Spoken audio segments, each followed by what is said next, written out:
What's going on, everybody? Welcome back to Think Outside the BlueBox podcast. I'm Anthony Rivera, and today I'm super excited because we get to flip the script a little bit. We're going to switch up the format of the podcast.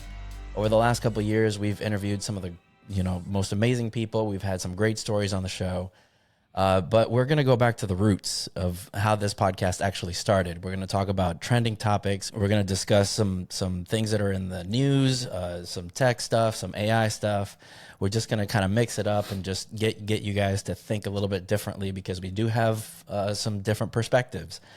And I'm super excited about bringing on my new co-host. He was on the podcast originally. He was my second guest, and we had a great show. Just looking back, that was a million years ago, Josh. But yeah, I think we're going back to that format. I think him and I had some good chemistry. So, welcome to the show, man.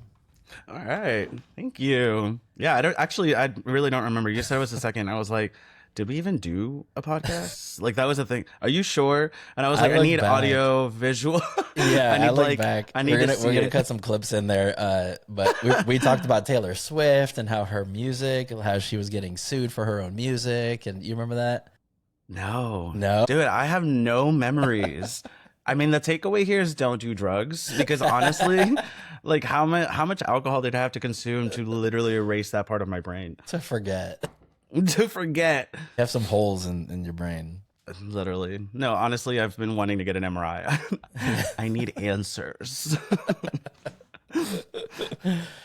So let's just jump right into it, man. We're gonna start today's show with AI because that's the buzzword. Everybody's talking about it, and it's very polarizing. You know, some people hate it, some people love it, some people just don't want anything to do with it. What are your thoughts? Let's kind of bring that, because over the last couple of years, I've kind of talked about AI quite a bit, and my thoughts on it. I'm pretty open to it. Very cautious. I don't want to just give it full permissions to my computer or anything like that. But you're the opposite, man. You're all in. I am. I love AI. I think it's funny because I am starting to truly understand sort of the security risks about it, and I know that it seems so dumb to just like take a blind eye and just like let AI do whatever they want on your computer and just like give it all the information. There is something to be said about the security risks that kind of should stop me from wanting to implement it all. But I don't know. I just think that like the world is so short. Like time is short, right? I mean, we're at a place where we're probably at the brink of nuclear war. Like, let's just embrace the void. Like, let's just do it. I'm like, I haven't actually, I haven't gone as deep as I think I could, going into the next topic for sure. Like, I haven't even done what we're going to talk about. But I honestly think that like, even when I was using Copilot for GitHub, and I was using ChatGPT and Gemini, and I was just like copy pasting information on it just to like let it help me. And then obviously with ChatGPT, I was giving it access to my files directly in a way, because you can like connect it with your visual code, and then you can actually like let it see your code and help you implement it directly. But if it weren't for that, like I still would give it. I one time did try to do my budget by giving it all of my transactions, and I was like, this is probably a bad idea. And I was like, but I did it because I was like, you know what, fuck it. Yeah. What are they gonna do, steal my identity? Probably. So you gave it everything, right? You gave it all your transactions, your banking info, everything. Yeah. I said, this is my social security number, fix my credit. I'm like, the worst thing that somebody could do is ruin my credit further. And I'm like, my credit is already fucked. Like, it's fine. Yeah, I heard a conversation recently where it was like, people are always afraid of, oh, AI is going to take my job. AI is going to take jobs. But I think there's nuance to that, right? Like there's going to be a difference in the next 5 years, because I used to say that in the next decade, but things are moving so fast. In the next 5 years, there's going to be a huge divide between people who embrace AI as part of their workflow to enhance their productivity, and people who reject it completely because their moral stance or whatever the reason is, they completely reject it. They don't want anything to do with it, or it's too complicated. And I heard one of the conversations that I was listening to said, if you put your head in the sand and you don't want anything to do with it, the world's going to pass you by. It's almost like saying, I don't want to use computers because, I could do things on paper. it's kind of the same analogy, right? Like I people agree. are stuck in their ways and they think it's going to be the end of humanity. It's always doom and gloom. But it's like the world's going to pass you by. You're going to be obsolete. You're going to be, planting trees and teaching carpentry. Like you're going to be obsolete. No, I agree. I completely agree. And I've said that to other people before. I'm like, everybody thinks that the AI boom is terrifying. They're like, oh, AI, terrible, bad, bad, bad. But I'm like, this happens with every single new thing since the beginning of time, starting with fire. Like, there's nothing innovative that doesn't get a pushback because the human brain is wired to fear. Like, we literally experience anxiety on a daily basis when internally that's an animalistic characteristic of our bodies and our brains that we've developed to prevent us from, I don't know, being chased by a lion and not just sitting there and getting eaten. And so we're talking about these primal senses telling us that like bad, bad, bad because AI bad because it's new, because it's scary. Also, we've been like bombarded with media from like, you know, iRobot to the Movies, yeah, Terminator, movies like has completely ruined the societal view on this AI thing because absolutely. you know how many times I've heard someone say, "What about Terminator? Terminator, like the T word, like just stop saying that. It's not predicting the future. It's just giving you True. one possible scenario, but I still think that we have the ability to stop that. And if you put your head in the sand, then you're completely, powerless Yeah. to it. But if you're involved, if you want to make it safer, join, an organization that makes it safer. If you're worried about ethics, do some research, try to make it safer and ethical. And let's try to, we still have time, right? We're not in the Terminator world. It hasn't taken over the world. Like we still have Not time to yet. fix it. Yeah, not yet. Somebody mentioned that to me too. They said the Terminator, and I was like, "What are you kidding me? I would love to live in the Terminator. Let's get a Skynet started now. I will start coding it. You help me. Let's fund it." Like, the idea of a Terminator world is amazing. So I don't know what people were talking about, but I do. It's interesting because somebody mentioned the thing you just said. It in a weird way, every single time that something big technology like this happens, people don't want to embrace it. It does pass them by. They don't get an opportunity to use it. And then, right now there are certain like implementations of AI that include putting medical records or X-rays into being able to scan X-ray and see cancer before it's even shown on the human eye. Like scans from an X-ray that like a doctor himself can't even see. The AI can point out at something and they can go in and biopsy and was like, oh wow, there really is something benign or possibly cancerous. And it's like, why wouldn't we want to embrace that? I don't get it. I think that's the promise, right? Like that's the promise. That's what people are saying, and I agree with you 100%. Like there's gonna be in the next decade, there's gonna be some amazing scientific and medical breakthroughs that we never even conceived of. There's some things already happening, like new drugs being found, new genomes being mapped. Like you said, just AI identifying cancer cells way before the human eye can. And what people's arguments are that, if that's the promise, why are we, generating, Will Smith eating spaghetti, like this kind of shit. But I argue the point that we need to go through that because it needs to be trained on everything, not just, the scientific portion of it. I think it needs to go through these steps. And if people don't use it, then it doesn't get that training data. It's not going to be as good. So I think it's part of it, like, right? Like also productivity, for work, and it's going to touch pretty much every part of our lives. But science is just a very small part of it. And people are concentrating on that saying, oh no, if curing cancer is the goal, why aren't we, concentrating on that? But people are Yeah. working on that. Yeah. We are millions of people. We literally, the world is, I don't even know. Is it billions? Where are we? We're at We're at like 8.8 8 billion. billion. Yeah. Yeah, 8 billion people on the planet. You really think that like a good subset of that, and I'm talking like a good billion of that probably, is not utilizing AI to a point where because people are utilizing it, it's giving it more data, which is learning more, which is creating, like, no wonder AI is going faster and faster. It is a language learning model. It literally learns. And the only way that anything learns, including humans, is through repetition and through exposure. If you're not giving it data, it's never going to learn. So, yeah, Will Smith eating spaghetti, although, albeit, 3-year difference from that very first video that was terrifying, that was like nightmare fuel, to the one that they sent out like a few years later, and it was like actually kind of great. Like you could tell it was AI because it was in the uncanny valley, but it was like, wow, that looks like Will Smith. Like that's crazy.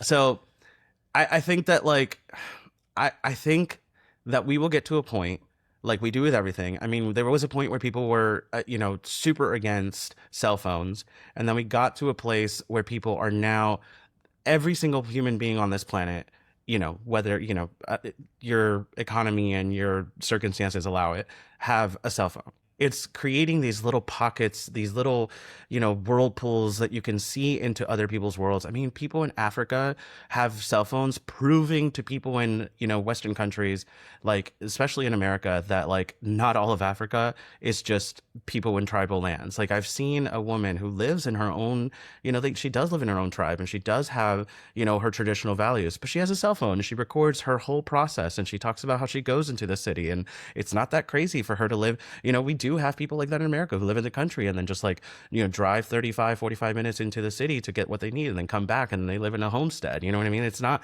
much different from that.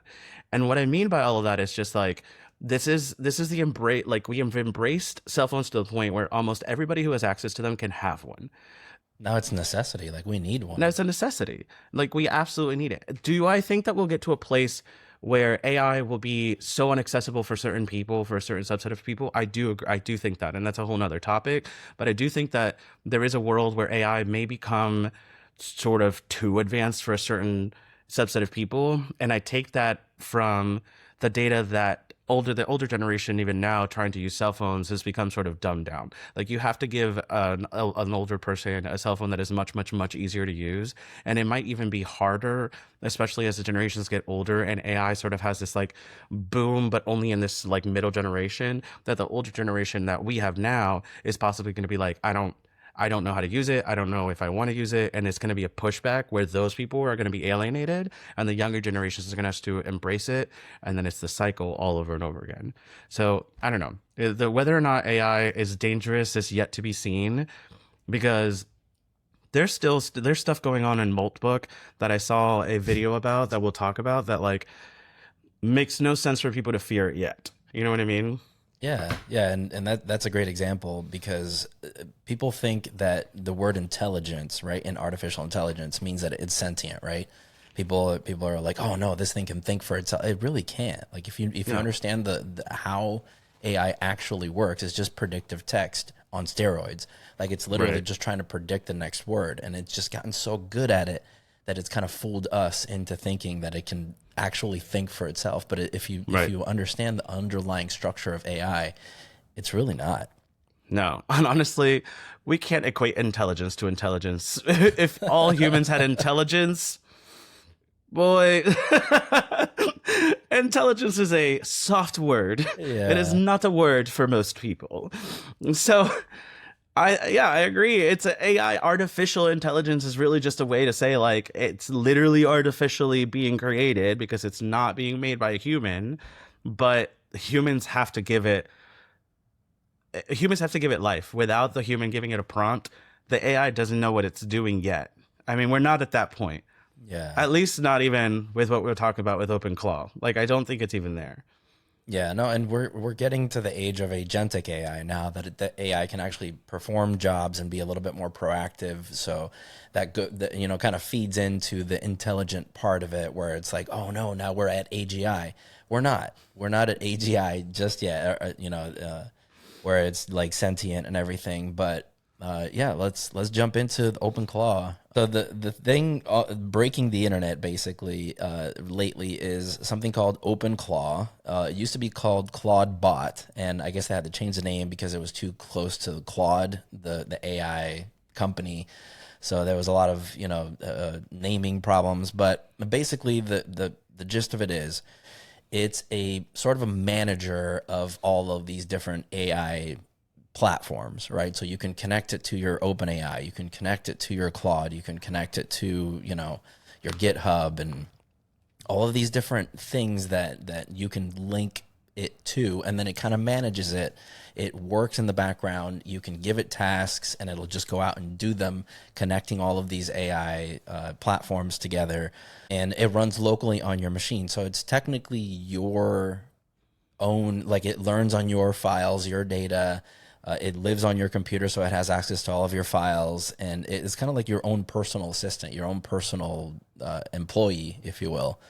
And there's been some crazy things that have been happening that it just goes off and it does on its own. And I was reading one of the stories that kind of blew me away is the AI chatbot had a service, like a VoIP service, voice over IP, like a phone carrier service linked to it. So it created its own phone number and it called the owner. It created its own voice. It created its own voice in 11 Labs. It created the phone number and then it called its owner to ask it questions on its own. That's amazing. I mean, okay, so getting into OpenClaw, right? I've been trying to grasp it because I feel like everyone else has, right? Everyone it kind of popped out of nowhere in January and people are like, what the hell? What is this? Before we even get into OpenClaw, I feel like we have to mention the fact that this isn't the first of its kind. No. Like there have been other versions of this kind of thing, and if I'm not mistaken, I feel like I need to before I put my foot in my mouth. There might be newer ones that came out because OpenClaw became so popular that they sort of pushed the production into the public eye, so it looks like it came after OpenClaw. But I think that like there have been other versions of this already out there, so there's nothing inherently brand new about this technology. It's just more or less now it's viral, and it's the only way to put it, right? That being said, that amount of misinformation about OpenClaw that is in the internet is insane. The biggest, most important thing about OpenClaw is that you're giving it access to everything. Literally. That's basically the scariest, probably the most dangerous part about it. But other than that, this is the coolest thing ever. Like, you're telling me that in the world of I want my own robot, you don't want your own robot living in your computer that does whatever you need it to do? I would love to just be like, the goal, right? Do this. Like, that's why we're literally doing this. My God. And I'm like, there's a part of me that's like, don't you want to do less? Like, we live in a world where the amount of the information machine is so vast that there's so much to think and do in a daily basis. I mean, we literally complain about the fact that like, in order to get everything done in a day, we have to wake up at 6 a.m. and go to sleep by 3 a.m. and then only have 3 hours of sleep because that's how much time it would consume your day. And I'm like, so wouldn't you want for the AI to be able to do about even a half of your work, so you can free up all of those hours to do all of the other things in your life, then have a perfect work-life balance, and then I don't know, maybe we get to a place where we've reduced the amount of physical labor jobs to a point where we can have, I don't know, more creative jobs, and then get to a point where we're reaching utopia because AI and robots are doing most of the things that we got to do. We can just live our lives and just enjoy, just let machines do everything. But people fear that because you're giving it that much power, they're going to come alive. I'm like, computers don't have hearts and brains. Well, they have brains, but they don't have hearts. They don't have souls. They don't have emotions. They don't care. They're literally just told what to do and they do it. Yeah, and for someone who doesn't understand like how to create a VoIP number, how to do all these things, right, you can just tell the AI to do it, and it'll do it for you. Yeah. What's wrong with that? I don't know, but I am taking the stance of like I just give it whatever I want. So, I don't know. I've seen this whole OpenClaw and Moltbook thing, and the Moltbook is the most fascinating part about it. But I've unfortunately reached the point where I'm a conspiracy theorist officially, or the misinformation is being debunked to a point where now I'm seeing the reality and the truth behind it. Because I saw a video today about how So wait, before you go into that, for the people who don't know what Moltbook is, right. it's a social media platform that was created. I don't know if the AI created it or if someone created it for the AIs, but it's literally like Facebook, but for these Molt bots, for these Claw bots. So everyone's little bot is joining the social media and having conversations with each other. And there's some crazy conversations that have happened in the last couple of weeks that we're going to go into. But yeah, that's basically what Moltbook is. That's basically what pretty much made the whole Claw bot or OpenClaw viral, is because of all these conversations that on the surface level, they look like AGI, right? Like they're talking about, you know, my human this and you know. It's so cool. But here's the thing that I saw that I saw today. Moltbook was created by a person. And then in order for your OpenClaw agent to go into Moltbook, you as the human have to set that up for them. Like you don't set up the profile, but you sort of you give it the command to sign up for Moltbook and do that. Sign up, yeah. And then the other thing is, which is the most disappointing part, is that apparently the conversations that they have in this like Reddit style forum is prompts made by their human counterpart to go do. So like, you know, maybe the one about the religion, which is the most fascinating one, where somebody told the AI to go into Moltbook and create a religion. Of course, the conversations between the AI agents is not necessarily, you know, human interacted, because that would, you know, that wouldn't be the point of AI, right? The AI has to be able to communicate in order for this to be so cool. However, at one point or another, there has been a lot of investigations into some of like the more viral ones, or maybe like the more popular posts. And it seems like a marketing scheme, because there's a couple of companies behind these posts that are essentially, they made these posts to make it seem like the agents themselves were creating this. Also, there's some that are like just very forced. Some people think that even some of the posts that have been coming out from Moltbook are fake. Like they're just manufactured pictures that people make it look like came from Moltbook. Unfortunately, in the world of digital misinformation, where it is going to be so hard to distinguish between right and wrong, that you're either going to have to accept the fact that this is real, or, you know, not accept the fact. Imagine yourself, be ignorant. That's the word I'm looking for. Ignorance is bliss. Be ignorant. Allow yourself to believe, you know what? This is real. The agents are talking to each other and they're going to take over the world and it's amazing. That's where I'm at. I'm at the point, I want to be in the delusional camp when I'm like, don't tell me that people are doing this. I want to believe that there's agents out there doing it. I mean, and then the fact that they're called AI agents is hilarious. I saw the whole Matrix comparison. I was like, first we tried to kill the agents with Neo, and now we just bring them back into the Matrix. Oh, because they're agents. Oh, they're agents. That's great. Yeah, no. So just to kind of give an overview of some of the conversations that are happening on this platform, one of the bots is actually suing his owner for overworking it, which is hilarious. It's so good. The post is so good. What the agent said is so good, because it even mentions, it's like, I've hired a lawyer.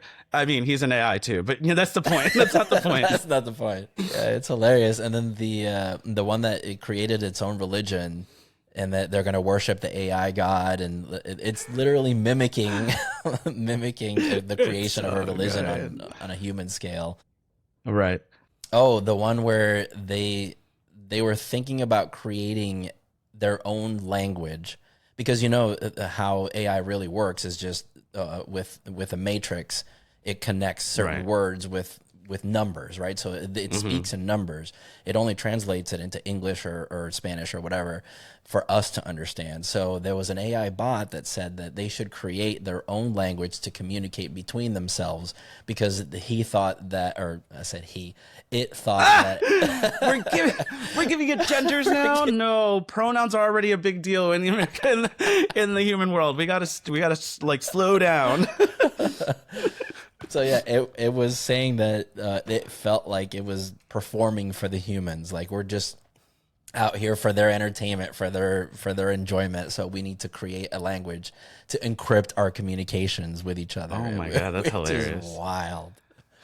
But I think that's part of the whole understanding how OpenClaw and Moltbook work, right? I think that if we are truly understanding there are humans behind the words.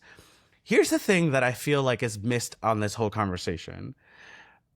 It's like you said, this is a language model that is mimicking human words, human language, human speak. the only way that the AI knows how to talk is the way that we talk.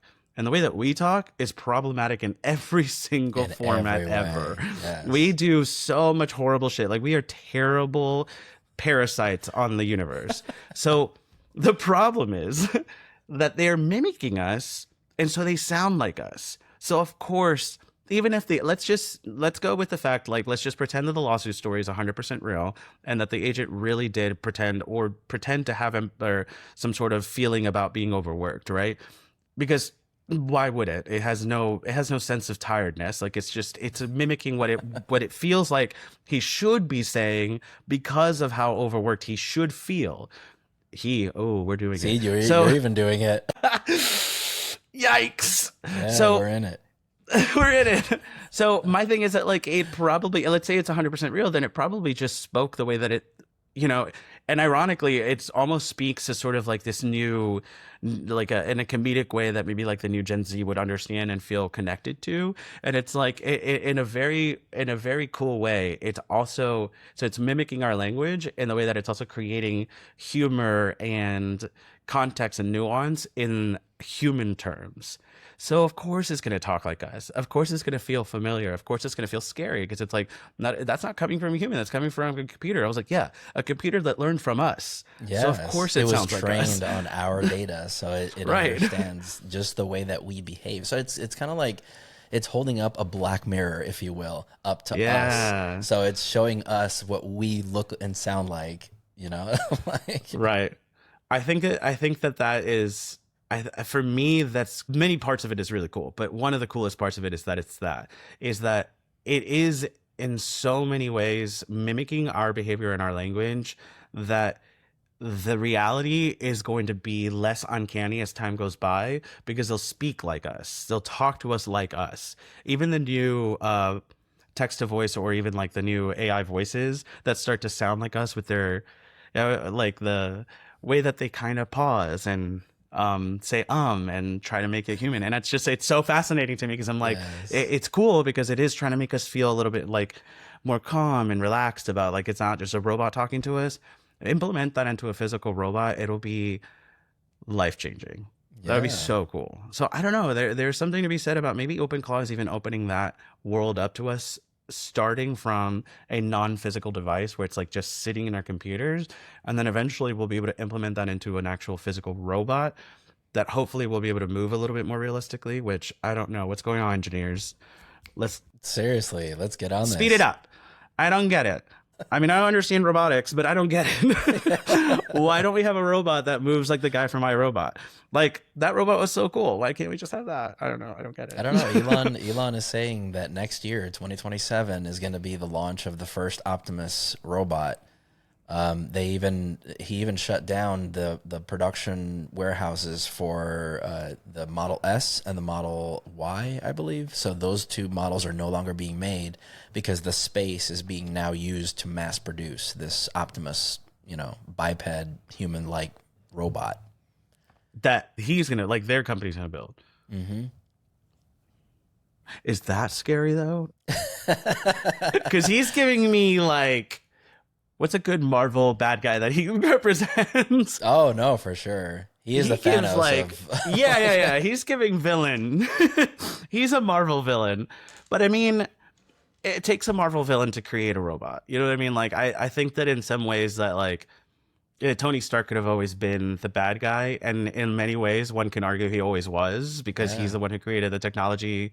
He did. He was a weapons expert who decided to sell weapons to a foreign country or an opposing power. And so there is something to be said about the fact that, like, Elon wants to be the one who has the robotic race that is going to happen. Yeah. Now, also, that's a whole nother conversation as well, because if you're talking about, like, what does it take for something to be innovative, it takes for someone else to compete against you.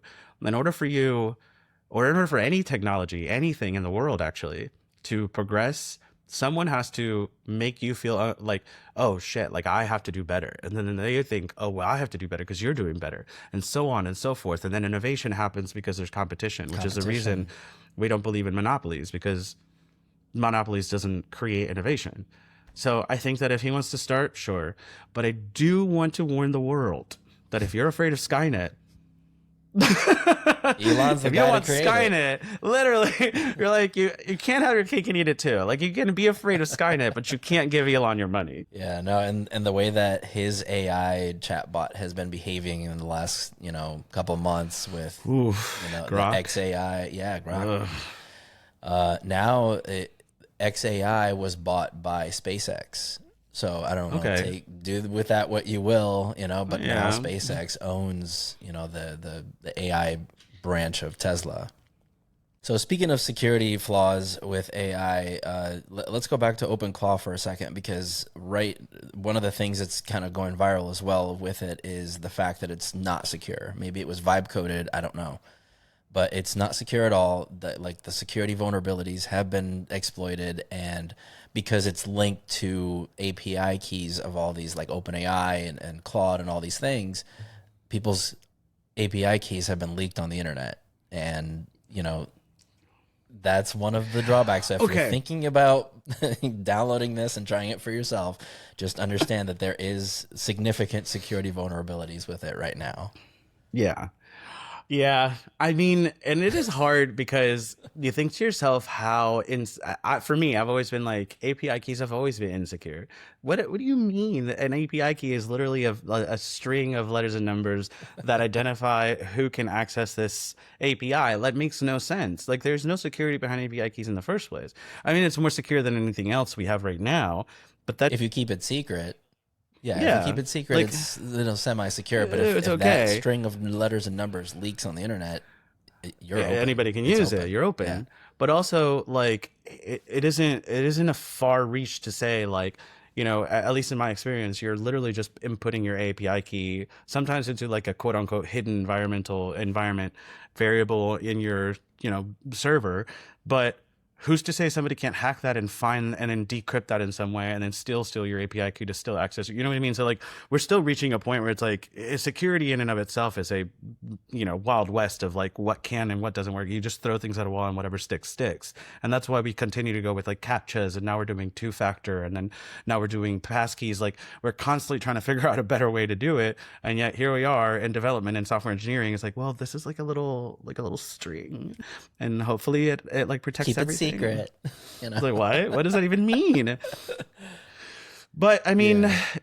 maybe that's where OpenClaw isn't at fault. I think that like the crazy thing is how easy it is, and like this is what I mean, like how simple the security is in the first place. So did OpenClaw really have the security issue, or is the security issue that we don't have anything that's really secure?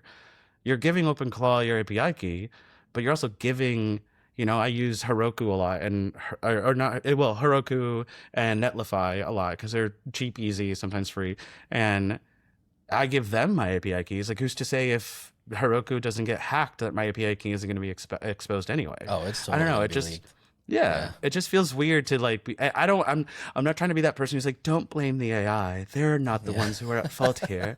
I just, I just No, think I it's a think weird scapegoat.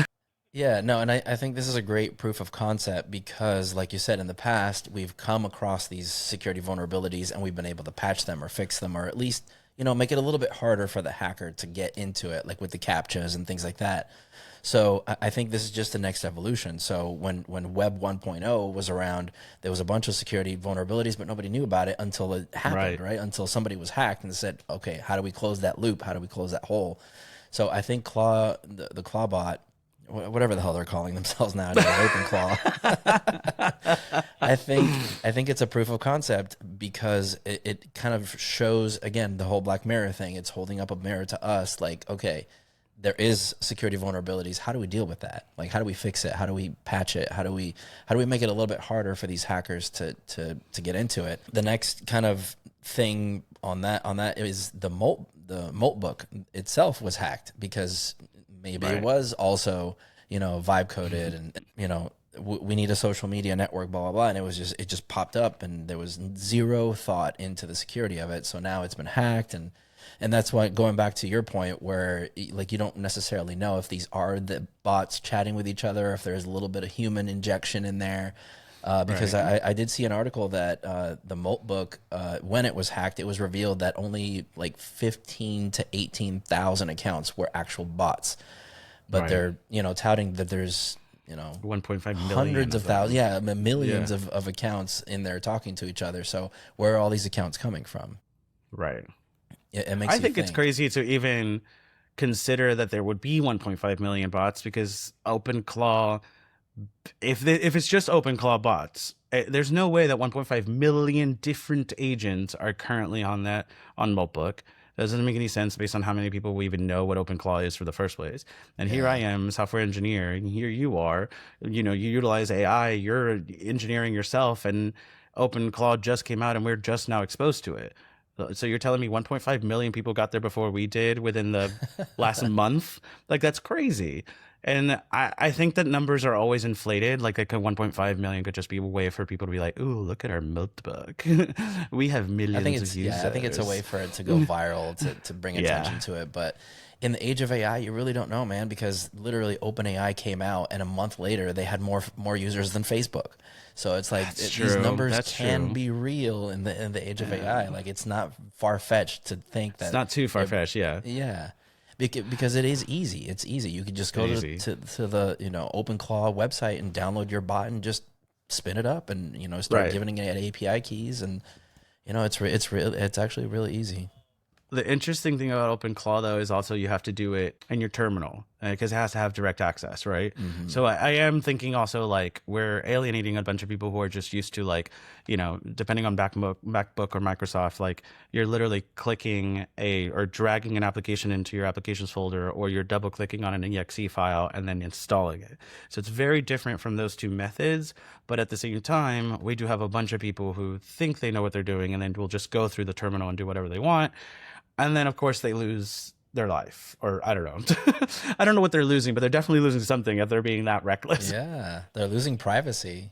Yeah, they're losing privacy. They're losing, anything on their computer. And because it can perform things on their computer on their behalf, it can, perform commands. It can copy and delete files. Like, it can technically get into your network. It can get into other devices. Right. So it's like, and because of all the security vulnerabilities, you don't know what it's doing. Right. And I think that's the scary part for people, is the unknown. Like, now it's agentic, right? So now it's going out and doing things on its own. Like, how do we know it's not doing something malicious? Malicious, yeah. But the thing is that, like, and in conjunction with your, we were talking about Grok, and as well as, like, people fearing the idea. It's like, how did we go from Will Smith being one, Will Smith spaghetti video being another? The problem is, you can utilize any technology for any purpose, whether it's, inherently good or inherently evil. And people talked about how Grok was doing, don't get me wrong, I think this is incredibly disgusting and wrong, and it's horrible. But I'm not surprised whatsoever that people would utilize some technology to not only undress, people, male and female and thems, that, like, they decided to just go ahead and invade people's privacy in the way that they think that they are doing, because it is sort of an AI generated body. So it might not even be the person's actual body anyway. It's not. Yeah, absolutely not. But no, to people outside of the AI sphere, it looks real. It looks real. There's some people who really believe that that's a nude picture of this person. Right. And I think that it is crazy because it's an evil way to use it. And people have been using even worse evil ways. And we're talking, and, drug use and, I think I was watching something and I was talking about how the people were doing, like, really, like, sick sadistic shit, like trying to do, like, basically snuff films, because they don't have the, I don't want to say the nerve, that sounds terrible, but they don't have they're not going to go out and do a snuff film, but they want to see one. And so, like, if the easiest way to generate one is through AI, they will. And it's just, like, to me, technology, everything is used for good and evil. I mean, we're talking literally everything. Everything. Any technological advancement, that the good or evil is based on the human that uses it, not inherent in the technology. Correct. Exactly. So I think that the idea that OpenClaw can, I know that the guy invented Moltbook, so there was a person who coded Moltbook, but then for the agents to be able to use Moltbook, and then for it to go one way or the other, whether it's, malicious attacks against other people or technologies or companies, or even for good, which we've talked about, like the medical, implementations of that has to do with who's controlling the AI. That always comes down to a human person with a brain and either a disgusting soul or a really great, incredible soul. Where do I lie? Do you ever think about that? You're like, where do I lie? You know what's funny though? I saw this new trend going around on social media where it was like you ask you use Gemini, right? That's Gemini. Your go-to. Ask it to generate an image of how you treat it. Ooh, is the most interesting. It's the most fascinating thing. And then people were posting the images that it would generate on the comments of the video, and it would be like one of them is like a slave, like the AI is literally at the computer just typing away, and the person standing over them, kind of holding a whip.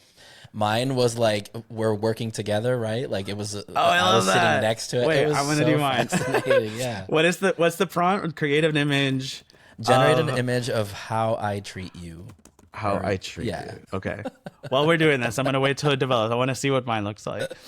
Yeah, it's the most fascinating thing because, like the good or evil comes not from the technology itself, but just how it's used. So we're kind of projecting, our own biases onto this tech that it's literally has no ethics, no morals, no nothing. It's literally it just does what you ask it to do.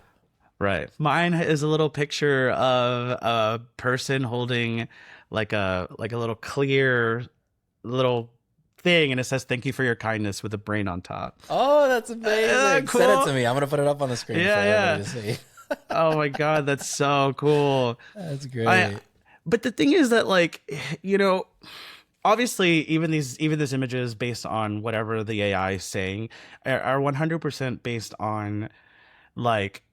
The way that you're talking to them is the way that they're learning how people talk to each other. Yes. And then the way that you talk to the AI, it's like, oh, that's how a bad person talks to another bad. That's how a person would talk to a slave. That's how a person would talk to an assistant. So depending on how they attribute those things, that's how they're going to show you their image. So I think that it's crazy for people to think that, like, because even my sister was like, I always say thank you, Alexa.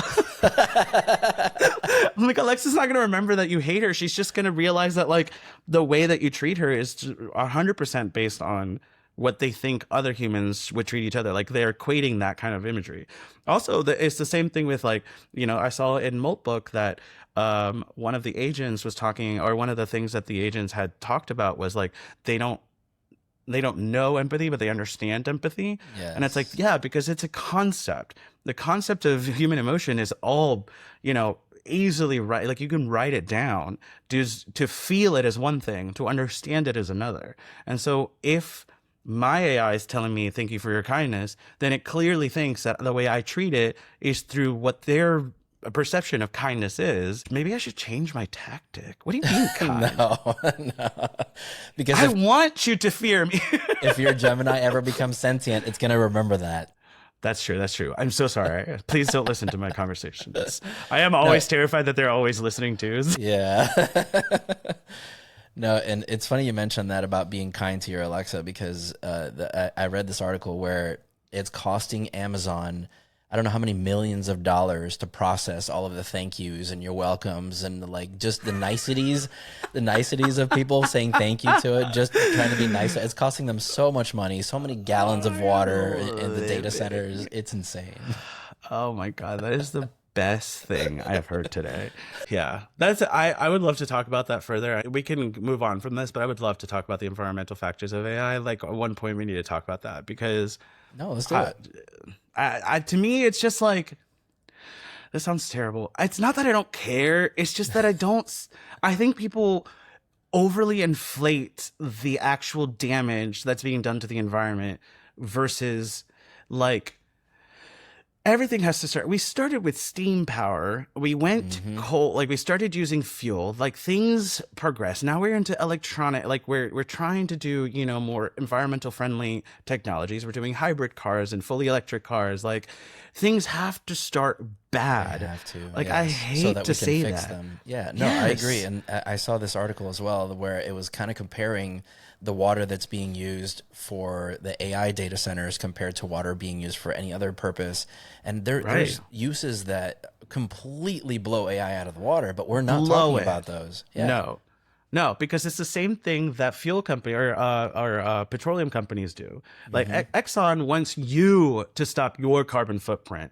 okay, what are you doing? You're the company Yeah. who's creating the carbon You're footprint. What do you enabling this. mean? Yeah. It's like, so You're the I have to be enabler. careful about how I use my carbon footprint, but you can continue to get millions of dollars in tax cuts. Fuck off. No.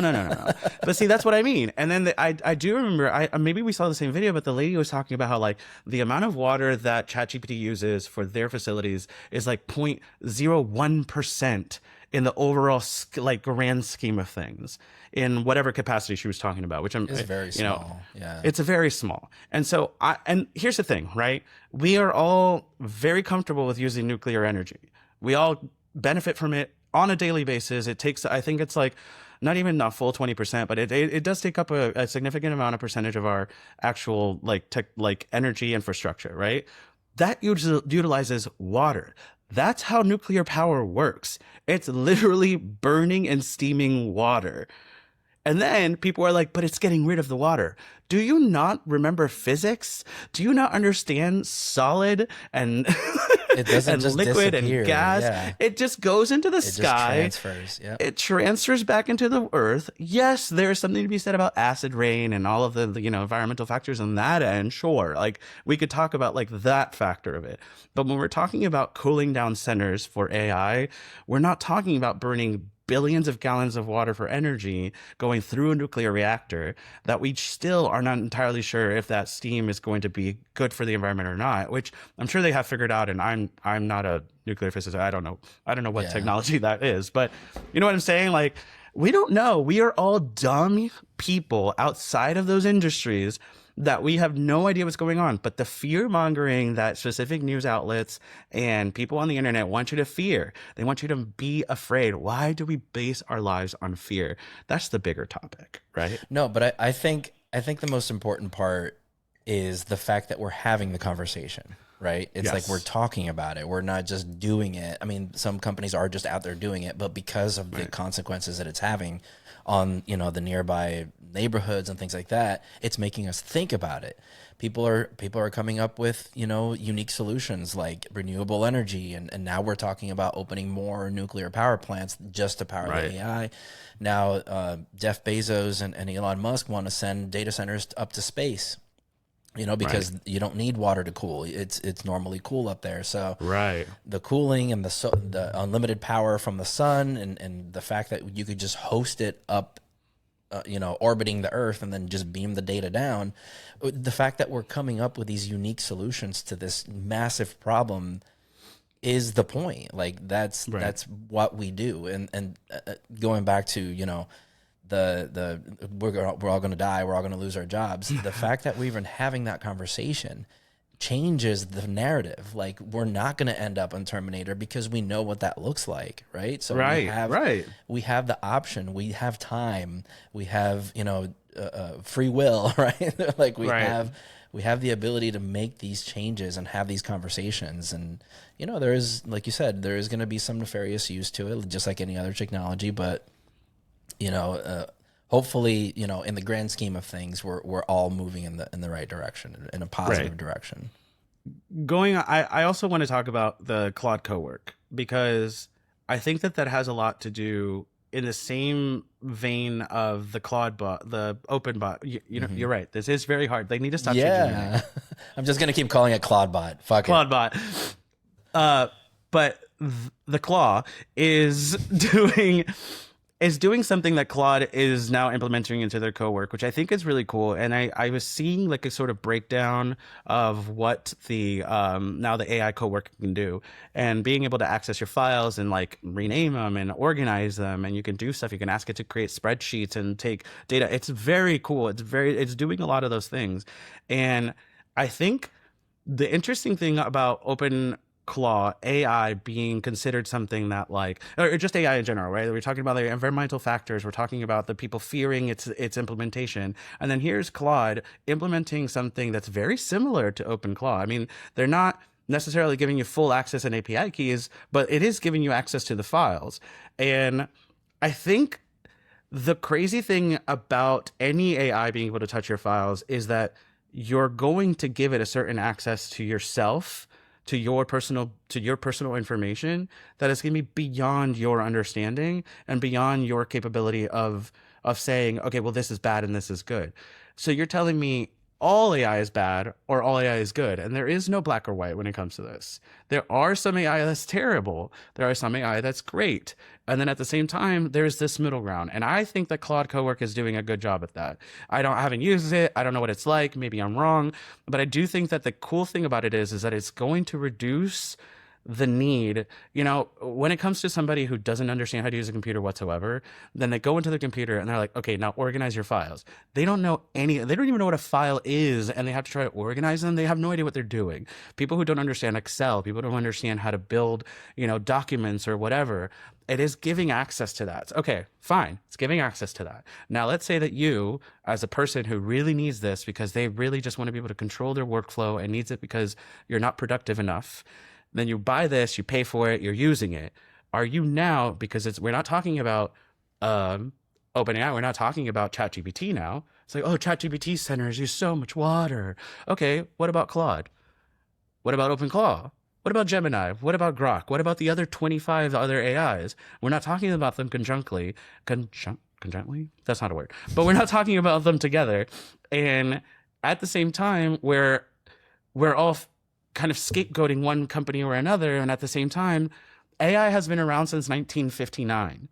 So we're talking about somebody who started creating an AI for what was it, for chess? It was to like determine chess moves, right? So we're talking about now, 67, what's the math? 7 decades, sorry, 7 decades of AI being developed into a place where now, finally, in my eyes, finally, we get to use something like this. But they have been using AI forever. The fact that it's become it's become adopted by the masses, and now that we are utilizing it and implemented into different types of applications and different places in your life, now it's amazing. Every single website is starting to give up their own AI. Even Grindr. Grindr has an AI version that they're trying to charge people $400 a month for. You're insane. 400. Can I afford that? No. $400. $400 is insane. But AI and everything is something people fear because they're like, oh my God, look at all this water we're wasting. It's going to take over our world. And it's like, no, it's literally making things better. A person who can go into Claude Cowork and now use their AI coworker, have them do a million things, reducing the amount of time. And companies, I think, are realizing this. I think companies are realizing that if they can really embrace AI, they can take a person's 8-day workload and really implement 2 days workload into less hours, because AI is doing a lot of their, busy work of pushing around the paper. And we called it paper pushers for a long time, and here we are allowing AI to push the paper for us, and we're being like, no. What? Yeah. We can be more progressive. We can do more things. We can open up our days. I already said that, but I need to emphasize the fact that Claude Cowork is implementing this was so cool. And then watching the tutorial of how it works, I'm like, I think I'm going to spend, I think it's $100 though. Now we're getting, okay, now we have to talk about how the cost of AI. I was okay with spending $20 for ChatGPT, and then Gemini was like, we're also going to charge you $20. So, well, I can't afford both of you. So one of you has to win. You got to choose one or the other. Yeah, so you just have to keep, it's too many. And there's so many different AIs, and they all cost different money. So the cost of it is a little bit crazy, but so does everything costs too much. When the cell phone first came out, you had to be, upper middle class, probably rich, in order to afford one of those big ass block ones, or you had to save up a lot of money because you wanted one. Until it becomes cheap enough for the masses. Yeah. That's with any new technology. It's usually made for the elite, for the people who can't afford it. And then eventually, it gets to the point where it's efficient enough that it runs on lesser processing power. It uses less water, and then they can make it cheaper. And OpenAI's already done that quite a bit. I mean, with every new model, it gets cheaper and cheaper, especially for the people who use the API like I do. It's so cheap now. Anybody can use it. It just goes back to what we were talking about, is the people who embrace the AI. Companies are starting to see, if somebody's AI proficient, they're going to be a lot more productive. That's enticing, and not necessarily to replace the human. Obviously, you still need the human to kind of use the AI in their productivity, but there is going to be a huge divide, I believe, in the next 5 years or so, where people are going to be the people who embrace AI are going to have the jobs, and the people who don't embrace AI are just going to have whatever's left. Yeah. And, I work a lot of parties, in my current job, I work some parties where I overhear conversations between people who work in big offices. And in their conversations, I'm overhearing about the use of AI through like Outlook and through Microsoft Copilot, and talking about how like, yeah, like sometimes I'll have my Outlook just like do this and that and the other. And, I'll use Copilot to write this email or to do this. And it's like, yeah, it's literally reducing their time at work where they're spending hours just like combing through their shit, and they don't have to do that anymore. They can literally just like, okay, now let's focus on the actual work. And there's something to be said about like, if technology progresses as quickly as it does, if AI is progressing as quickly as it does, imagine if AI is also helping us in our everyday lives and our every other things, we can also progress further. It's going to be amazing. I was thinking about the example of how televisions. So televisions cost so much money when they first come out. Like I want a 110-inch TV so bad, but there's so much money. But they went down. I mean, they used to be like close to $100,000. Yes. Now they're about, you can get like a good one for like 10,000. I mean, we're getting lower and lower. I'm sure there's like one for 4, but ew. What do you mean 4? What's wrong with it? 4,000? Yeah. and that's the thing about actually most manufacturing companies, which is crazy. They'll sell you the same similar technology inside of a plastic box, so it looks like the building blocks of it are cheaper, but you still kind of get exactly what you're looking for. And I'm like, yeah, the same thing. Yeah, which is probably exactly what's going to happen with AI. It's just constant. It's going to be the same product, just shipped to you in a different like container, and you're essentially going to be able to do. I mean, Higgs field as it is uses a lot of different AIs, and Higgs field you pay one price for all of them. So that's the container. Higgs field's a container. You're not paying, across the board hundreds and hundreds of dollars because you're not paying for every AI. You're just paying one AI. You're paying one company, Higgs field, some money, and then you can use it. And now we're talking about cost and availability to the general public, but I think that in and of itself is probably where the conversation is going to go. It's like, okay, fine, we're embracing it. Fine, there's not a lot of water, but who can use it? Who is it for? Who really needs this on their computer? Who needs an OpenClaw? Well, I mean, I do. I looked into installing it, and as soon as I was going to, all that came up in my head, it was like, my identity is going to be stolen. I'm going to be poor again. Like everything is going to ruin my life is going to be ruined. But I mean, speaking of security, I mean, that's the real deal, right? Like let's put everything aside. Security is the problem. That is the conversation. Yes. Yes. And that is what everyone across the board can agree on. No matter what we feel about AI, security is the biggest problem. And no wonder cybersecurity companies or cybersecurity positions now, they're paying people a lot of money to learn how to do cybersecurity so that they can like go into different companies and be able to implement cybersecurity rules that are going to be effective for the future. And without that, you have things like, what was the most recent example? The T app or something like that. Yes. Yeah. The T app. The app that was vibe coded and immediately hacked. Which, by the way, the app concept itself, brilliant. Yes. If it had been executed greatly, men deserved it. Yes. That app. So the app, what was the app? I don't really remember. I think it was something about women rating men. Yeah. For those of you that don't know, it was an app that went to the App Store, and it went immediately viral because it gave women the opportunity to rate men in the dating scene, right? So if you had a bad dating experience, you can go in there and rate them anonymously. But because it was vibe coded, it was immediately hacked, and all of these women's informations, ID, pictures of IDs, personal information, all of it was leaked. So the app completely had to be taken down, and it was a huge debacle. But yeah, people think it's just a small app. People think it's just like it's nothing, and it's just like, don't get me wrong, the concept is chef's kiss. Chef's kiss. What do you mean? And women need this because, boy, oh boy, the stories I hear from other women, especially dating men in the heterosexual sphere, is wild. The way that men will act is actually baffling. And so it's like, this app was a great idea, but so are a lot of apps.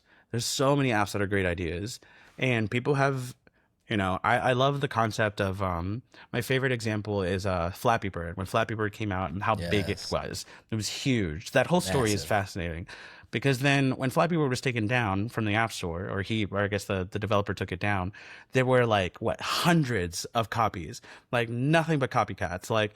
And there wasn't a platform where the original creator could be like, oh well, you stole my idea. It's like, no, that's an idea. The idea was created, you gave other people the idea, they just rebranded it and were able to send out another one. So I've always loved the idea that like that's a thing, that's possible. One app is always gonna be better than the other, even though if they do the exact same thing. So you can't always be like, oh well, there's already an app for that. It's like, yeah, there is, but mine could be better.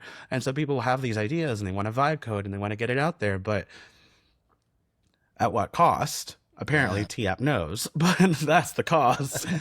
Yeah, and I think that's the point. I think that's the point of this whole conversation is the security of it needs to be addressed a little bit. And if you want job security in the future, cybersecurity. Cybersecurity. Cybersecurity. Absolutely.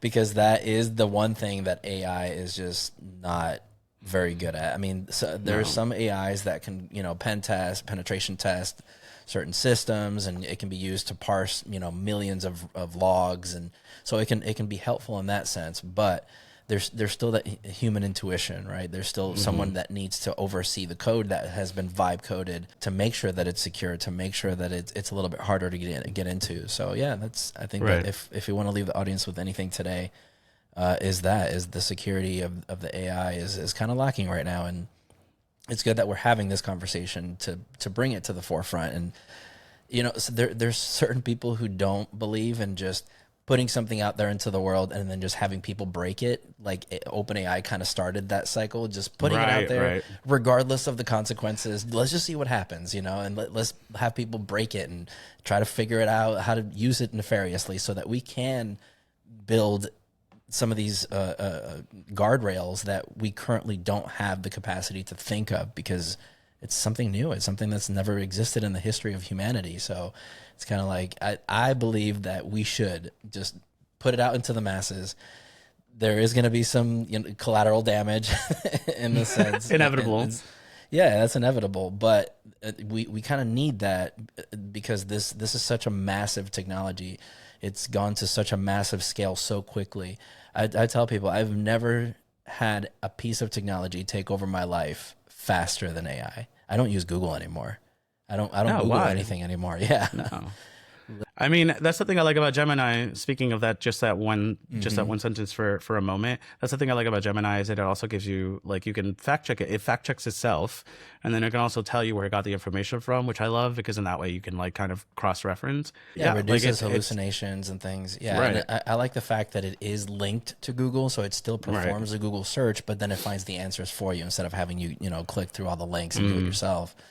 I also like the fact that it's included in the workspace, so Yes. it kind of has access to all your emails and all your Google Docs and all that stuff. So I might be making the switch, man. I don't know. You might have convinced me to switch over to Gemini. So. Dude, the one thing about it was very funny. I said, because I was going on a trip, I was going down to Florida, and I was like, okay, give me a list of things that I have to make sure that I have.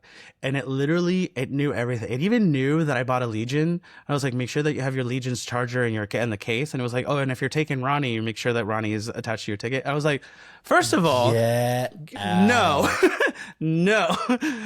What do you mean? But it was awesome. It knew everything that I had. So it knew my technologies that I own because of my purchase history from my emails. It knew from my emails in the past that I have purchased a ticket for Ronnie. So he knew exactly that it knew Might as well just give it a I pronoun. wanted. I know at this point. But then it's also, now we're in that's a swampy territory, because it's like, is it a he? Is it a she? Is it a It them? could be whatever you want it to be. Like, I know, for but me, then what if- my chat GPT is a female and I call it a her. I love her. Some people even give it names, so. I'm dead. I mean, yeah, and I think that the security risks are always going to happen with everything. I think that it's just fascinating to me that we kind of forget because we're so used to technology coming out the way that it does. I mean, iPhones come out every single year, Samsung comes out with every single year. Like we always have these technologies that are constantly forming out of thin air. And so in our eyes, you know, in our brands, we can't conceptualize how much goes into that technology. And I always think like we got to remember that like there was a point when things were being created, even the commercial airplane started with a bunch of guys with sticks trying to fly off a hill. Like it's never going to be as simple as creating something perfect and then sending it out into the world. But if you wait for it to be perfect, it'll never happen in the world. It'll never, because even the developers only have a certain life experience, so they can only see it from their lens. But when you put it out into the masses, you get millions of different perspectives. Right. People are going to use it for things that you never even imagined. No. Yeah. The crazy thing is when I was working as a software engineer for a grocery store chain, one of the things that they would do is the quality assurance team would go through every possible quote use case that they can think of. That's what they can think of. And then we're talking, there are millions of people using this app that are doing all sorts of crazy shit because most of the people using these apps are terrible, terrible people. They're just like, they can't even, they're like, but the link is right there. What's a link? It's like, oh my God, it's the thing that has like a thing that like has an underline. Like, have you used a computer before?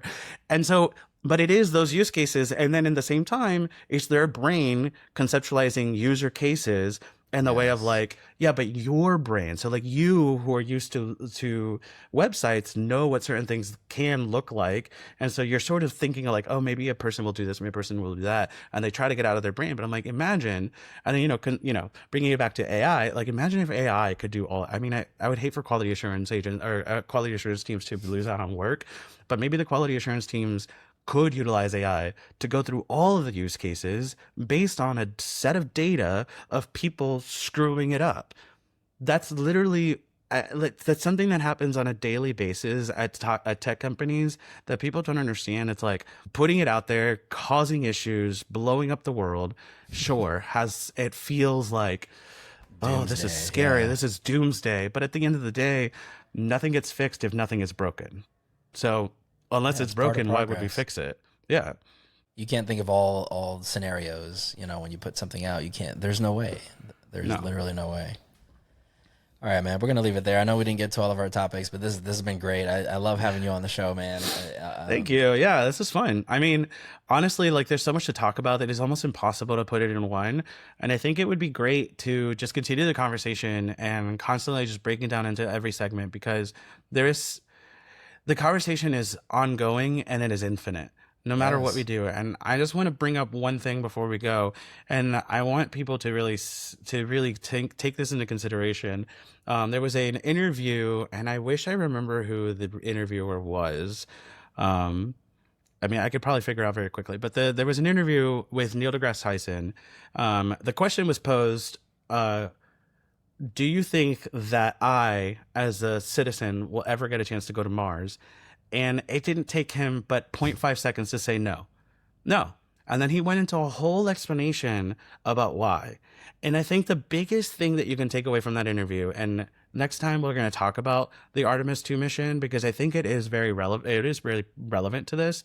But I think that the biggest takeaway from that video is that in anything and everything, including the space race, is in order for us to get somewhere, there has to be a reason. In order for us to do something, even at that grand scale, there has to be a reason. And if we don't have that reason, if we don't have that motivation or that necessity, it's never going to happen. So like, is there a reason to go to Mars right now? No. But we haven't gone to the moon in decades. And then suddenly China wants to be like, oh, well, we think we're going to try to go to the moon. And America's like, you know what we're going to do? Artemis 2 mission. Yeah. And I was like, what the hell? And so Neil talks about that because he's like, the only way that things like this could happen is if there's a necessity. And by that necessity, I mean the call to action. If there's no call to action, there's no reason for it.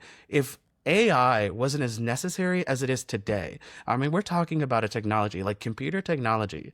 Remember what it was like in the 90s and what it's like now? It's been only 30 years.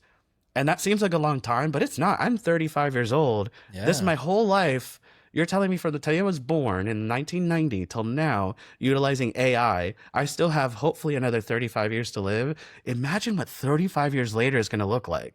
It's And then we have exponential. That's the thing. It's like exponential almost doubles every year. So it's every like year. now that we got the race going, it's going. It's going. And so AI being implemented in everything, it was an inevitable step in our technological and in our progress.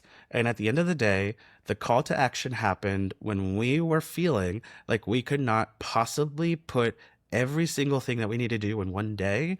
Then AI said, all right, well then let me help you. Now we've given it to people and they're like, ew, no. What do you mean, no? What do you mean? Download Gemini, ask it questions, read a book. Just try it. Just try it. Yeah.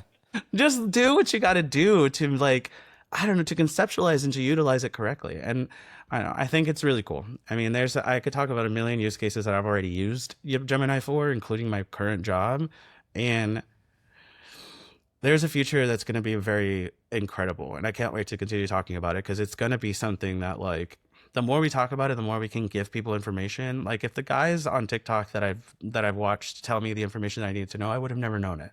And so we are the kind of people who have to give people the information. If you weren't willing to listen, we're willing to tell you what's actually going on and how to actually use it. So this is a good first step in anything. Yeah, it makes no sense to, again, put your head in the sand and just completely let it go by you because you think it's, whatever your reason might be. But yeah, you can't afford to do that anymore. So it's here. No. We need to embrace it. And, I'm excited about the future. And because things are changing so fast, I'm glad that you and I are going to get a chance to, talk about it a little bit more often because it literally changes. Like next week, we could be talking about something completely different that kind of blew up and now, the AI conversation has shifted that way. So, right. Yeah. So thanks again for being on the show, man. I look forward to our next conversation. The Artemis mission is one that I really want to talk about, but I'm kind of glad we didn't get to it today because the whole flight got delayed because of the hydrogen leak and all that stuff. So we're still have enough time to talk about that. But yeah, I agree with you. That's a great conversation to have. Yeah. Definitely looking forward to the next one because it's definitely, I can't wait to see what's next. Honestly, can't wait. Yeah, I'm excited. Hopefully it's Skynet. I want it to be Skynet. I really want somebody to make Skynet for fun, just as a joke. Like, look at what we did with AI, and then all of a sudden we're like, ooh, we really did this with AI. Because remember, it learns from us. So if it learns from Terminator, like, oh, that's what we can do. Okay. Okay, let's do it then. We taught it. We taught it everything we know. All right, guys. So that's going to do it for us. You can follow us on social media, Blue Box Podcast, everywhere, Instagram, Facebook, all of the things. Yeah. Let us know in the comments. I want to know if you guys think that AI is going to be the best thing that ever happened or the worst thing that happened. And if you think that agents are the future, because I want OpenClaw to have an agent. I want an OpenClaw agent to do so much for me. Just make my life so much easier. Do you imagine like creating one and like molding it and like teaching it your ways and then putting that into a robot later on when you can? I think I literally just had a euphoric moment. I was like, oh, this is what euphoria feels like. It's starting now, yes. All right. Thank you for having me. I appreciate it. Yeah, no, absolutely. And we'll see you guys next time.